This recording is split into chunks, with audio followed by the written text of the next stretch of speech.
próximo a quem eu vou dirigir a pergunta é o professor Marco Antônio Villa, historiador e também integrante do Jornal da Manhã e do jornalismo da Rádio Jovem Pan. Professor Villa, o que difere esta crise das outras do passado republicano?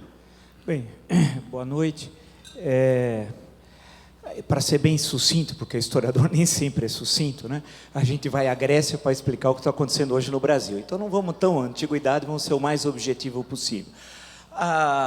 Se nós olharmos os últimos 60 anos, algumas crises, por exemplo, a crise de 54, dos que levou ao suicídio de Getúlio Vargas, ela durou do atentado à Rua Toneleiro no dia 5 de agosto ao dia 24. Tal. Foram 19 dias muito tensos, com a República do Galeão, pressões, ameaças de golpe militar. As Forças Armadas tinham, na época, uma participação decisiva em assuntos políticos, muito acima do que determinava a Constituição, e naquela tensão terminou tragicamente a crise com o suicídio do presidente na manhã do dia 24, mas com a posse do vice-presidente da República, com um novo gabinete, com uma nova política, imediatamente tal. Portanto, foi uma crise política acusada o presidente, que tudo indica não tinha nenhuma vinculação com o atentado, mas tinha sim a sua guarda pessoal e, tudo indica, um dos seus filhos, mas aquela crise foi muito grave, muito tensa, acabou tendo uma rápida solução tal. No ano seguinte, em novembro, teve uma séria crise de 3 semanas também,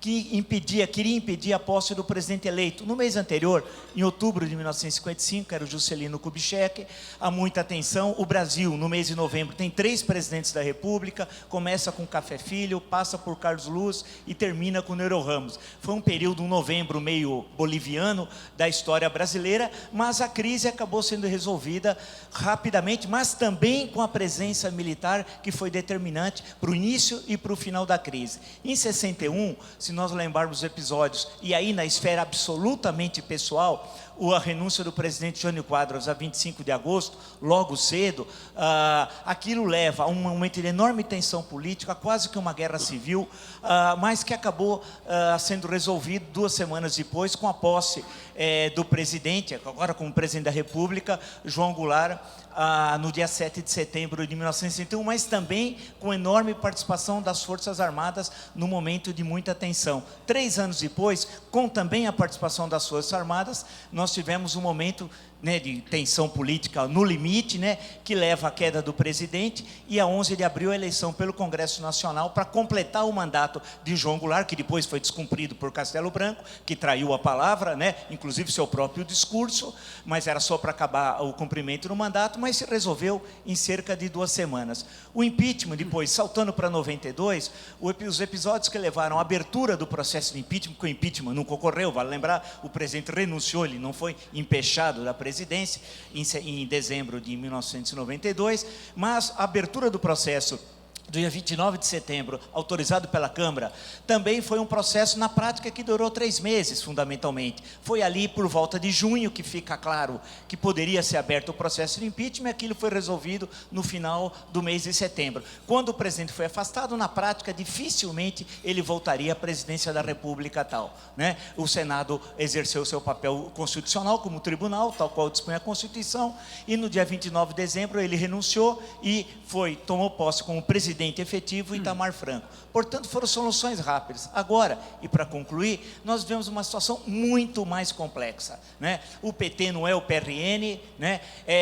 A estrutura de poder, e aí eu gosto de usar a expressão do Celso de Mello, num dos votos da ação penal 470, o projeto criminoso de poder não é uma estrutura de corrupção como teve aqui em São Paulo com Adhemar de Barros, né, que governou o Estado, foi prefeito, foi interventor, não é essa corrupção que marcou a história brasileira, não, é um projeto de poder político e ideológico de tomar a estrutura de Estado, de corrompê-lo até a medula, de desviar recursos de forma nunca vista na história da humanidade, né? Desde Nabucodonosor, se você voltar a Hammurabi no século 18 a.C., ninguém roubou tanto como esse projeto. Portanto, só há um caminho para o Brasil, é o fim desse governo, não há outra saída.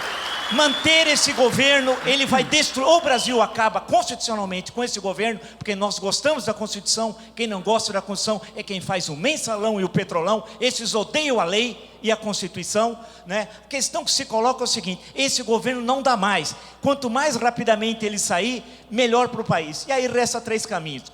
Ou essa senhora renuncia, como também já houve outros casos na história brasileira, né, que seria o melhor caminho para ela e para o Brasil. Ou nós seguimos e precisamos ter coragem, a gente precisa ter a espinha ereta, não ser fraco, não ser covarde. Essa é a hora daqueles que pensam no Brasil. E aí só temos 2 caminhos, e os caminhos determinados pela Constituição. Ou seja, através do Tribunal Superior Eleitoral, anular uma eleição que doação de campanha era propina, e tem provas concretas contra isso. Precisa ver se o TSE vai cumprir pela primeira vez na história a sua atribuição efetiva e vai enfrentar esse projeto, porque as provas são inúmeras que mostram que propina virou doação, ou abrir um processo de impeachment sim. Qual o problema? Isso está na Constituição, isso é legal, crime de responsabilidade. É a saída. Manter esse governo vai ser ruim para o futuro do Brasil, já é para o presente. E será para o futuro, não há outro jeito. Fora Dilma, fora PT, e dia 16 temos que estar nas ruas quem é brasileiro e tem compromisso com o Brasil.